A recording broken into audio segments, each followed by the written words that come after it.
Good morning students. आज के इस वीडियो में हम भारतीय समाज की प्रमुख विविधताएं, डाइवर्सिटीज़ कौन कौन सी हैं भारतीय समाज में, वो देखते हैं। भौगोलिक विविधता। भौगोलिक दृष्टि से भारत अनेक विभिन्नताओं वाला देश है, जो दक्षिण से उत्तर तक लगभग 3200 किलोमीटर तक फैला हुआ है। इसकी उत्पत्ति भारत की महान नदी सिंधु के नाम से मानी जाती है। कुछ विद्वान भारत खंड के नाम से भी इसकी उत्पत्ति बताते हैं, जबकि कुछ स्रोत इसे जम्बू द्वीप के नाम से अभिहित करते हैं, जो 7 द्वीपों में से एक था। एक पौराणिक मान्यता के अनुसार राजा दुष्यंत के पुत्र भरत के नाम पर हमारे देश का नाम भारत माना जाता है। भौगोलिक दृष्टि से भारत को कुछ अन्य भागों में भी बांटा जाता है, जैसे उत्तर का पर्वतीय क्षेत्र, गंगा सिंधु नदी का मैदान, दक्षिण का पठार, राजस्थान का मरुस्थल, समुद्र का तटीय मैदान। ये मुख्य भौगोलिक रूप से विभाजन किया जाता है भारत का। अब देखते हैं प्रजातीय विविधता। भारत में अनेक प्रजातियों के लोग निवास करते हैं।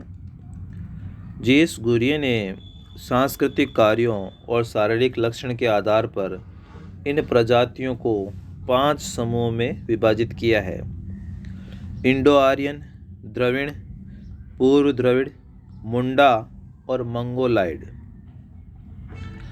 बीएस गुहा ने भारतीय प्रजातियों को 6 बड़े भागों में विभाजित किया है: Negrito, proto Australoid, Mongoloid, Mediterranean, brachycephal और नार्डिक आर्य।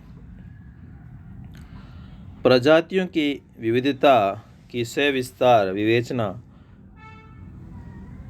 करते समय हम देखते हैं कि भारत में द्रविड़ और आर्य प्रजाति के लोग अधिकता से मिलते हैं।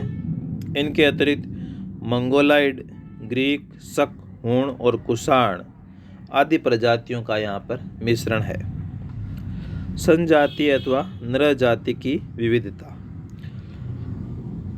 इस प्रकार की विविधता को किसी भी समाज की जनसंख्या के एक भाग के रूप में समझा जा सकता है, जिसकी भाषा, धर्म, संस्कृति और प्रथा आदि किसी दूसरे समूह से अलग हो, अथवा संजातीयता लोगों का वह समूह है जिसके सदस्यों की भाषा, धर्म, प्रजाति, वेशभूषा, खान पान व रहन सहन आदि समान हो।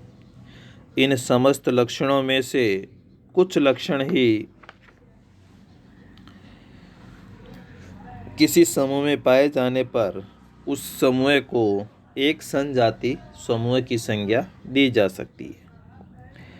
यदि किसी समाज के कुछ सदस्यों के सामाजिक, आर्थिक, राजनीतिक और सांस्कृतिक हितों की अभिव्यक्ति और उसका संरक्षण होता हो, तो उसे भी संजातीयता के अंतर्गत लिया जा सकता है।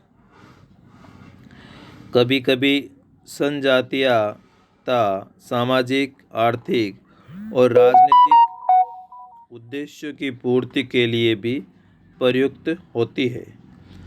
इस रूप में यह उद्देश्य प्राप्ति का एक साधन भी मानी जा सकती है। इससे यह अर्थ निकलता है कि संजातीयता को समूह के रूप में, हितों की अभिव्यक्ति के रूप में या फिर उद्देश्यों की प्राप्ति के रूप में, सांस्कृतिक समूह या तथ्य के रूप में देखा जा सकता है।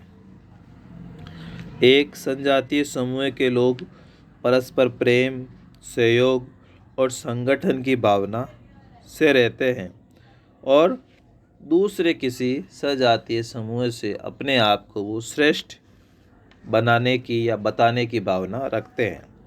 उनमें अहम की भावना पाई जाती है, इसलिए वे अपनी वेशभूषा, रहन सहन, संस्कृति, रीति रिवाज आदि